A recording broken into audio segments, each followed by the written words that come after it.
going to find these use cases very, very interesting. And then we're going to have a panel discussion at the end where we'll ask for questions from you all and hear a little bit more about some more of the details that you all are interested in. So without further ado, Etienne. Okay. Hello. So Alfresco asked me to explain what we implement with Alfresco. So first of all, I'm Etienne Jacob. I work for Herstal for 15 years. We started implementing Alfresco in 2008 with version 2.2. So the main use case will be done on this version, and we upgrade after that. And today we are in version 4.145 with a Red Hat version, LDAP, NTLM, and MySQL installation. I work for Herstal. Herstal, it's part of the Herstal group, who we can find Browning, Winchester, Herstal group, design and manufacture full range of firearm, accessories, and law enforcement, and hunting and marketing. As my presentation is around picture, it's better to show you what we done in defense, law enforcement, hunting, shooting, and sporting goods. So my use case is around the department marketing, who has a lot of problem, and the situation was like this. First of all, the problem was the various storage of picture. We have picture in local disk, netbook, picture on the share folder. We have also old picture in some storage. We have DVD, CD, and so on, and also USB sticks. So all this picture in the marketing department are in different place. The second problem was the different name structure for our product. We have product with alphanumeric names, so it's difficult to say, yes, I use only alphanumeric or just numeric code. Also, we have problem with synonym. We have also on the DVD information, on the CD, on paper, on Excel, and so on. So it's that also a problem for the marketing department. And the last point, it's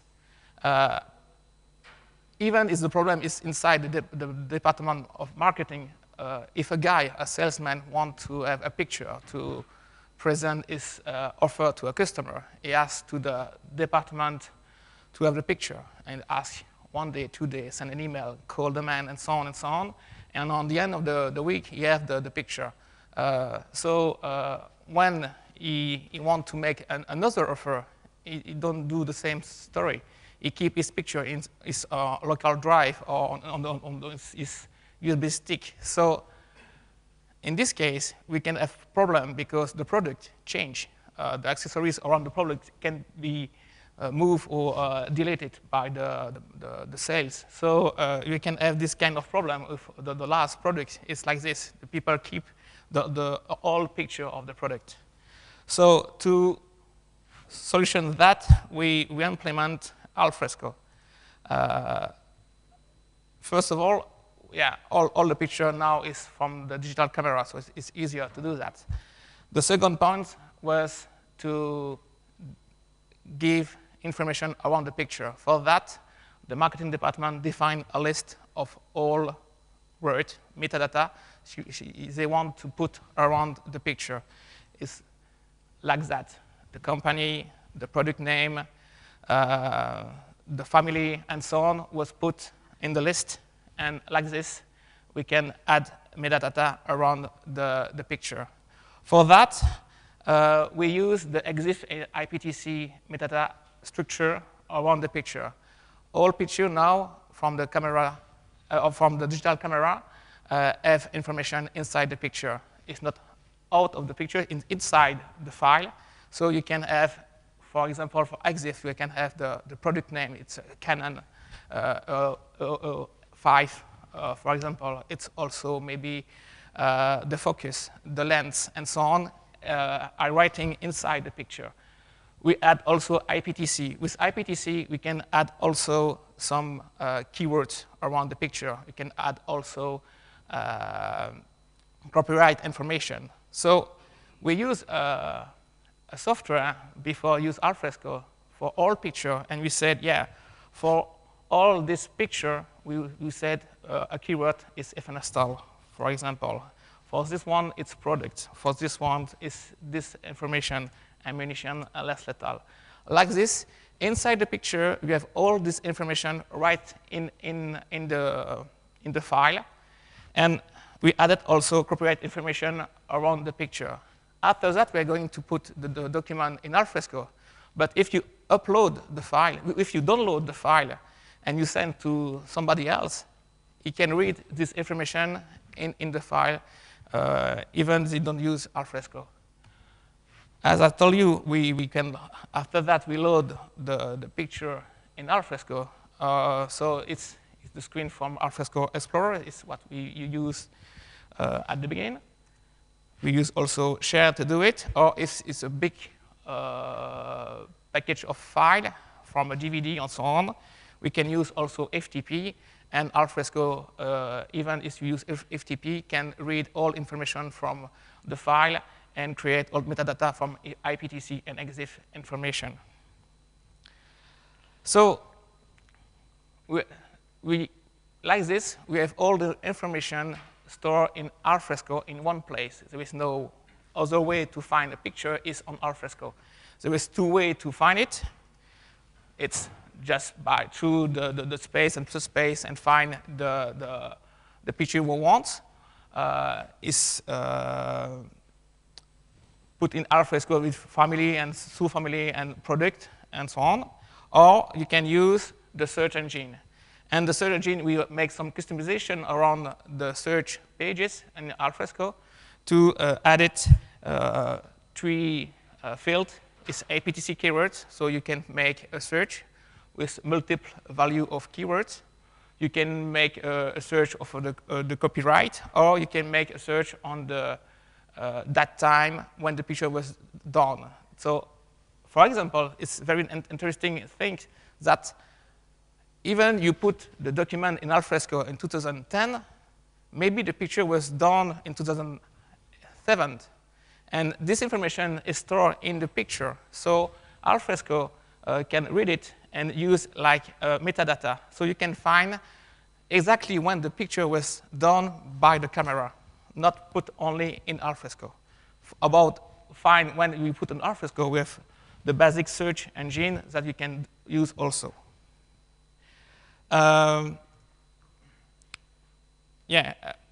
This is how you can make a search for a specific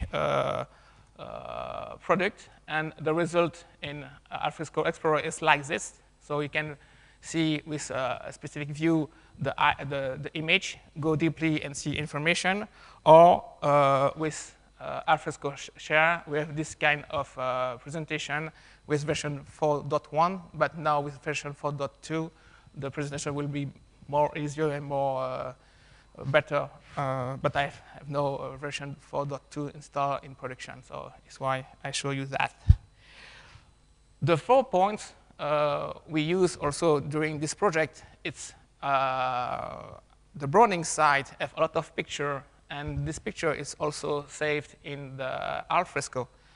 But they want to use also this picture for the website, and to do that, we create a script who create an XML file who take all the metadata. As you see before, we can put the product names of all products in the picture. So with this small script, we create an XML file, and we make another thing.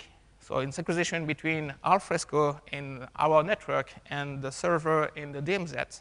So like this, each day or when the marketing asks to make a synchronization, all picture with some change or new picture I move by async from the Alfresco in the network to the server, the web server, and the web server read the XML file and can find all the picture that we async between the two systems.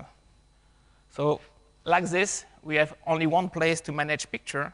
It's Alfresco, and the site it's synchronize each day by this solution. So today, we have one place for all picture. It's very easier. If you want a picture for a specific product, you go to Alfresco through the space or through the search engine to find the correct picture you want to add in your presentation. We are more than 30,000 pictures up to date in the system and with information around. We use the powerful search engine of Alfresco. It's quick, it's easier, and we don't need to spend time information on training and so on that people can use it. And we have the website synchronization for the browsing site. What we expect tomorrow in Alfresco, we don't use tag in Alfresco Explorer, but it's come from Alfresco Share. So the idea is to add a script who take all keywords from IPTC keywords and move it or copy to the tag. So you can use also the tag engine inside Alfresco Share to find your images in the system. The other thing I show you, this project starts with Alfresco Explorer. So we are learning how to, we are searching how to move easy from Alfresco Explorer to Alfresco Share without spend time with user to make some new training. So it's still in search in the IT department to have the best way to manage that. And as everybody in the company is very happy with that, we try to convert a lot of more people in the company to use Alfresco in other projects around Alfresco. So this is my presentation. I hope this is very interesting for you. And I left Mr. to do his own presentation. Great. Thank you very much.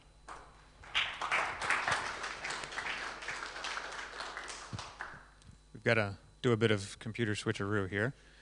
Show of hands, how many people in the audience are already using Alfresco for digital asset management? A few out there. And how many are looking to do it in the near future? Excellent, excellent. So in particular, from Etienne's presentation, one of the talks later on today is on metadata madness. The presenter of that talk is right here in front of you. So I can tell you that it relates very closely to a lot of the stuff that Etienne's doing, especially around IPTC, keywords, things like that. So if you're interested in those specifics, definitely check out that talk a little later.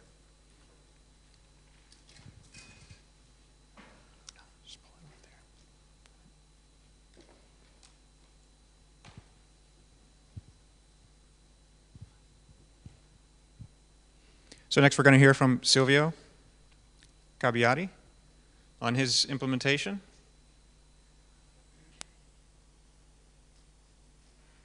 All right, take it away.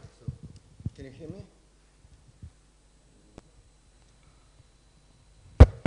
Yeah, okay.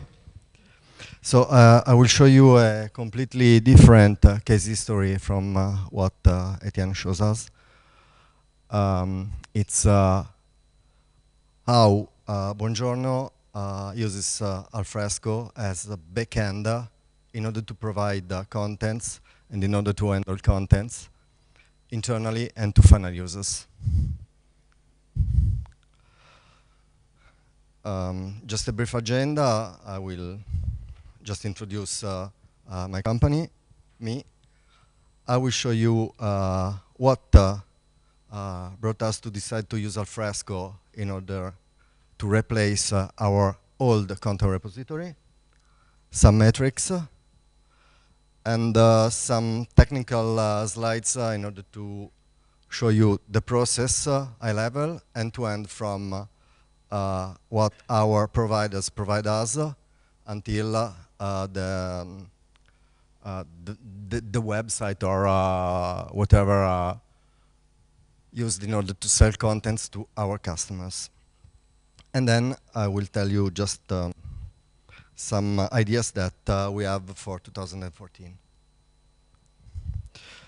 I don't know who knows Buongiorno, but Buongiorno is a leader in mobile ecosystem in order to develop, manage, and provide apps and content to B2C consumers. So what we usually do is to receive contents from content providers, music, games, whatever, pictures, images, and sells to final customer. In terms of company profile,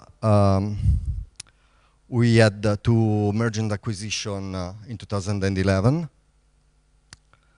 We acquired DataNet, and then we spin off the B2B business into another company. But I don't want to annoy, because this is out of the scope of the presentation.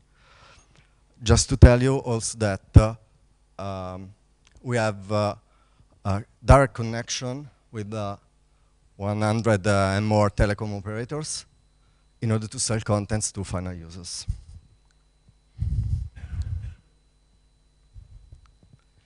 About me, I'm head of platform and tools infrastructure that manages not only the content part, but also the deliver part. So from the complete flow of the chain in order to provide contents, in order to enrich the contents that are sold through our websites and apps. Okay. We started to work with Alfresco in order to change the approach that we had with an internal developed content management system that we had until 2010 in production. Because the new challenges bring us to choose a more efficient way in order to handle not only contents, but all the process that lead us to sell a content to a final user. And in fact, the old content platform had very, how to say, a lot of limits. Most of them were related to the fact that was database based. So we had a lot of duplication of the same object for different countries for which we sell the same content. There was no concept of multi-language. There were some limitations due to user management. There were no possibility in order to define some automatic process in order to ingest contents from our providers.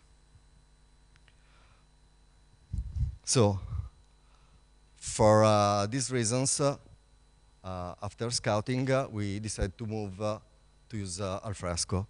The project starts in 2009. We used an Italian partner called SourceSense at the very beginning in order to define and set up the architecture. And the main benefit that we had identified are this one. So from a perspective of end user, when I talk about end user, I talk about internal end users, because external end users do not have any access to our platform. So internal users had a more powerful user interface. The content repository was unique for all the countries, so no duplication of the same object in different databases.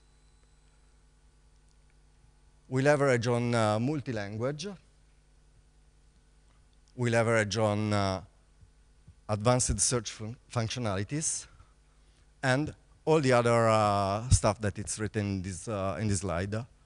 One very important feature is the chance to use a transcoding in order for us to create all the formats that we have to provide to final users, because usually providers provide you a format, a master so-called, and then starting from that master format, we produce all the different versions for all the mobile that can access our sites directly internally from an ingestion process. So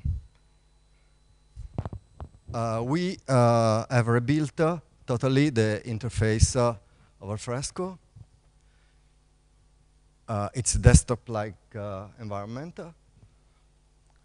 We decided to do this work because, how to say, the figures that are using our site are very different, and so they need, how to say, an help in order to have a clear view of what they can do in different steps and so on. So we have rebuilt completely the user interface, and we have defined 13 tools. And we leverage also on multitasking of the platform. In terms of content repository, we had the chance to implement the interface, giving also the chance to our global content team members to understand if a content is sellable or not, so we use licenses and so on. We associated the adult level, for example, for all the products that are given just to an adult public. And also the drag and drop feature, because it's very easy for a content manager to update a catalog in order to sell contents to final users.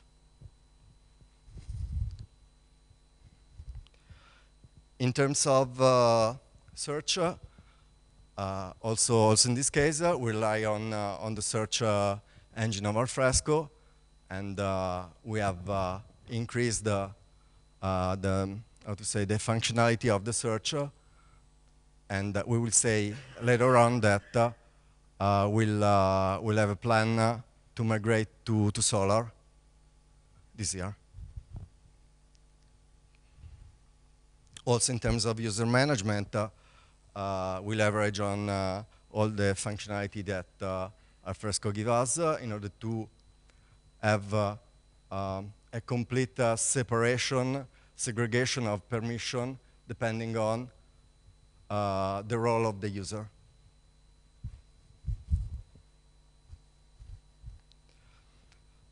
In our apps or website, we are focused a lot over the user agent, so the mobile phone offer. So we have internally a library of user agents. So each user agent has specific characteristics that are used during the delivery phase.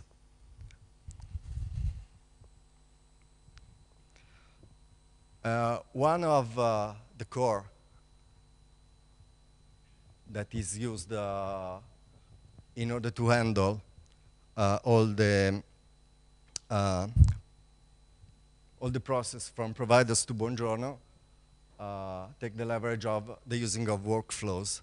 We have 4 different workflows that are manual, automatic, depending on the provider that provides us contents, depending if our global content team must check before to publish something if everything is okay, or if we trust that what arrives to us is published in real time or similar.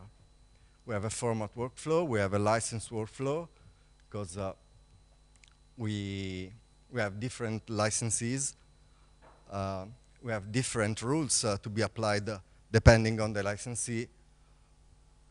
We have different rules to be applied depending on the country for which that product is sold or not. And also the takedown workflow, because if a product has an expiration, we have to be sure that that product is cancelled by production servers that sell contents to final users. So here are different steps. We use JBPM because we started to work on that in 2009. So there was only JBPM available. So these are some panels that Global Content Team uses in order to start an import, if manual, check the result of some step of the operation, and then complete the ingestion. When the ingestion is completed, in our content repository, we have created what we call deliverables, so all the objects that can be sold to final users. As a second step, we added two catalogues. A catalog is the list of objects that I can sell for a specific service. So we have categorization, we have categories, we use also tags. In terms of metrics, we have 45 live services in 15 countries. We have approx 4,200 user agents. We have 280 users. And we have some different content types that we sell to our final users. Android application, animation, what we call die content, Java games, polyphonics, true tone, video, voice tone, and wallpaper. So what we call, generally speaking, VAS. In terms of web apps, we have different products. So we have some iMagazine. We have some what we call module framework, are textual services. We have mobile TV framework. And we have what we call iStore framework. So these are products that sells, for example, PlayPlanet sells Android application.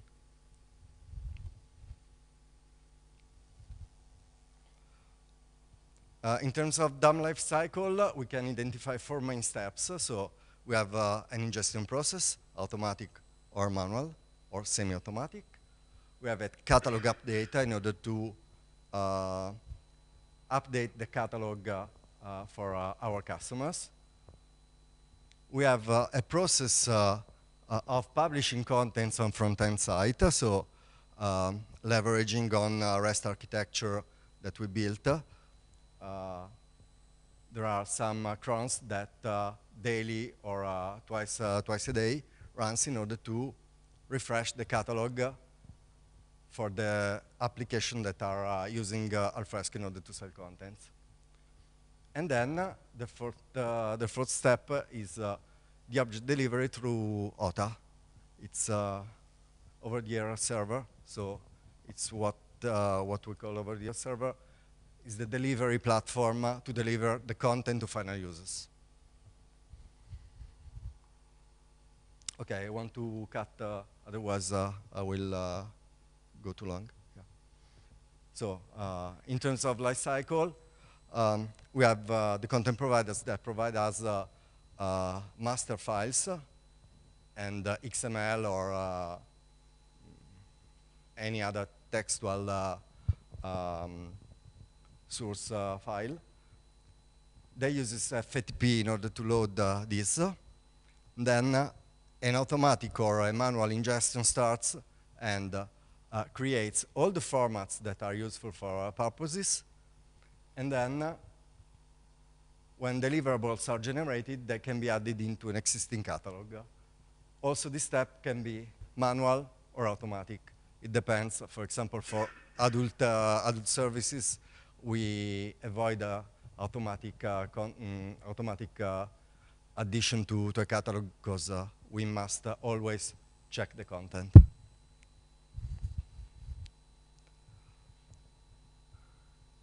As I told you, at a given time, twice a day, when a catalog is updated, there is a process in order to synchronize the front-end part in order to sell new contents to final users.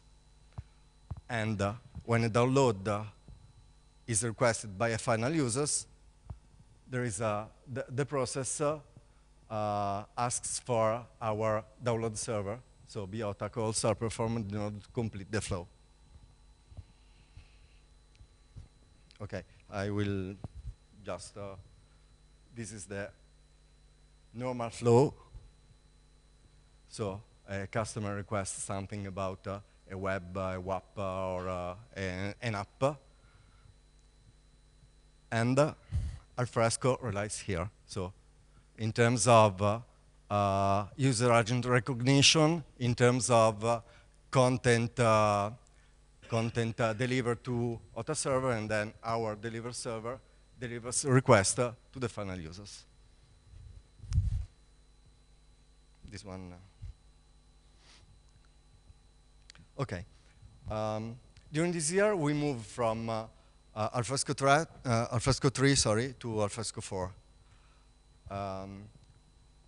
And in 2014, we have some plans in order to increase the effectiveness of the platform, so improve search results using a Solr dedicated pool, a better cache management through an external pool. So we are trying to externalize some part of the architecture. So Solr, an external pool for caches, and an enforced FTP process.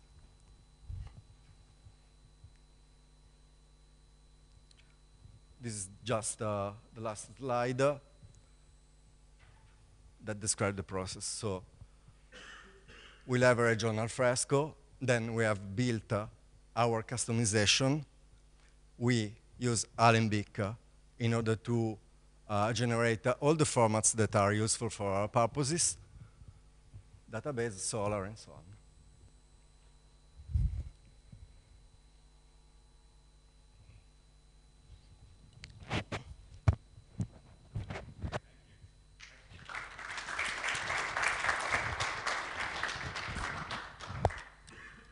We'll have a quick panel session here with questions from you all.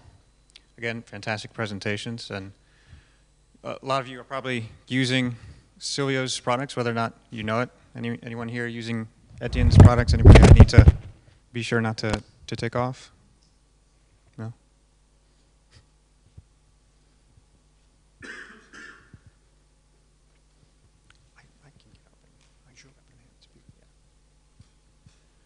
All right, so anyone in the audience, any questions, any burning questions about any of these implementations or challenges overcome, technical or business?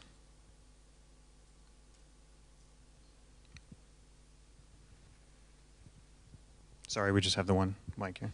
I could have come down to so have you actually implemented any digital rights management interfaces or integrations with DRM tools with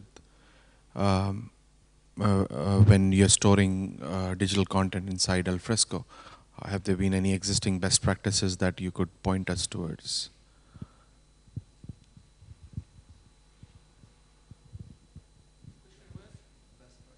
Best practices around rights management.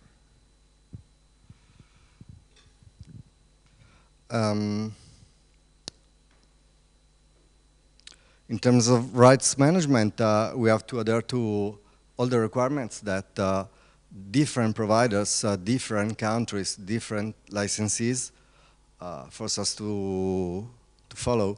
I mean, we receive contents from all the measures. So, for example, Sony, EMI, Universal, whatever. We have also local providers. We have to adhere to local and global restrictions. So, for example, I don't know, we have the concept of the same object is sellable or not sellable in a different country. So, for example, some measures force us to sell contents just in UK, Italy, India, okay?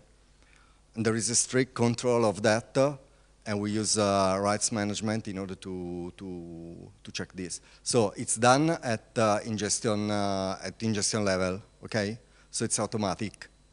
Anyway, when I say to you that we have some ingestions that are automatic and some other that are manuals, it happens that for the ingestion having restrictions, these are semi-automatic process. So we need to check it before to add to existing catalog.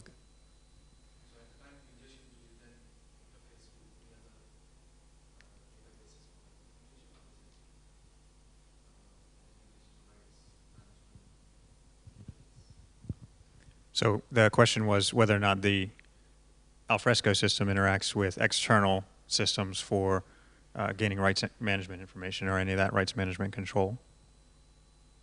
Sorry, don't get the point. So is the rights management control or status contacting any external systems, or is it strictly within Alfresco? It's strictly controlled by the ingestion workflow process and by our global content managers.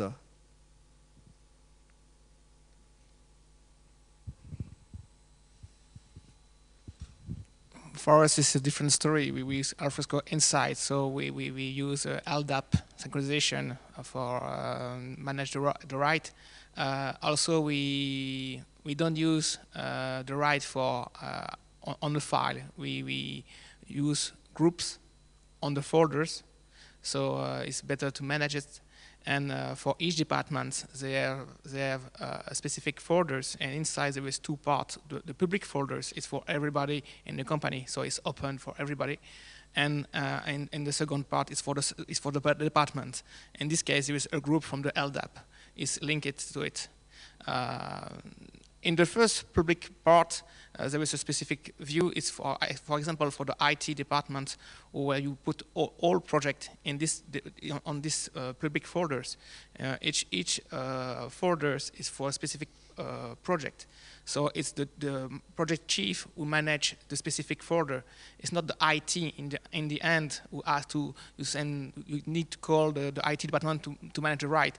It's the project in chief, maybe not an IT guy who manage itself the right, and during the life of the projects can change, add specific people on the beginning, but you need maybe some people from the research, so you had it easily, and there is one place also to manage all your documents around the project. So it's the way we manage the right in Alfresco. That's great, thank you.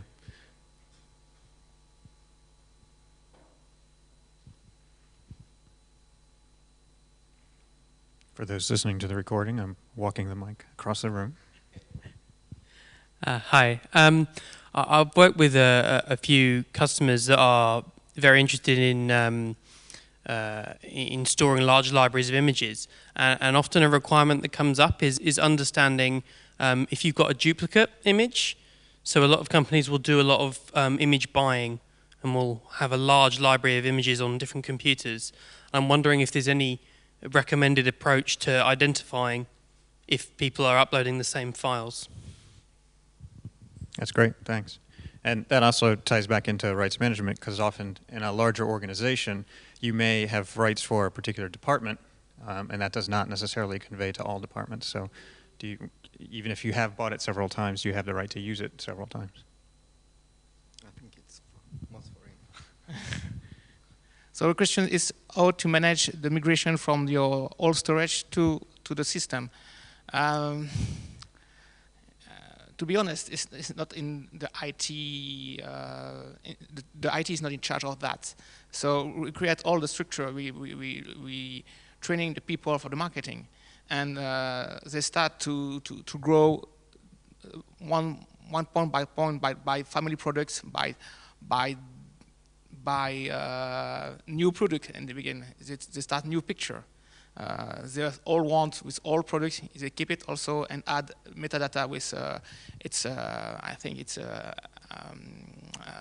Photoshop. It's not it's from Adobe. So the tools we can add easily all your metadata as I show you in the presentation. But how they manage the migration of all this information? I have no the answer. In fact, it's the marketing department, and what I know is they create two main storage, one storage for public people and one storage for themselves to manage all your picture and to manage it. But how they do the migration, yeah, step by step. In fact, I have no very good process or workflow to explain about that. Have time for one more quick question, I think. Anyone? All right, well, I've got one. You both used partners early on in the process for helping stand up your implementations and get some guidance. In general, would you recommend that to people that just starting out, and what value do you think that the partners brought to the table?